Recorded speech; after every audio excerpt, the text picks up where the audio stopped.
Couple of important things. Return keyword మర్చిపోవద్దు. Return keyword మర్చిపోతే చూసారా ఇలా ఎంప్టీ అరే వస్తది. So never forget to right return keyword. Second thing, నేను చాలా మంది డెవలపర్స్‌ని చూసా ఇలా రాస్తారు using if statement.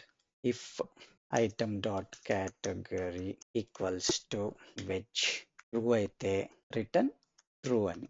Still same result వచ్చింది. బట్ ఎందుకు? ఇఫ్ స్టేట్మెంట్‌లో ట్రూత్ చెక్ చేస్తారు. మళ్ళీ రిటర్న్ ట్రూత్ చేస్తారు. ఇది అనవసరంగా ఎక్స్‌ట్రా స్టెప్ కదా! ఇన్‌స్టెడ్ సింపుల్‌గా ట్రూతీ వాల్యూ రిటర్న్ చేయొచ్చు కదా! సో, వర్క్ అయిద్ది. నేను చాలా కోడ్ రివ్యూస్ చేస్తా అండ్ లాట్ ఆఫ్ టైమ్స్ నేను ఇలా చూసా అనమాట. ఇఫ్ ఎల్స్ కండిషన్ రాసి ఎక్స్‌ట్రాగా. సో, నేను ఇమ్మీడియేట్‌గా ఫ్లాగ్ చేస్తా. సింపుల్‌గా రిటర్న్ స్టేట్మెంట్‌లోనే ట్రూతీ ఆర్ ఫాల్సీ చెక్ చేయొచ్చు కదా! ఈజీగా ఉంటది కోడ్ రీడ్ చేయటానికి కూడా. So, never right if statement inside filter especially for this type of requirements.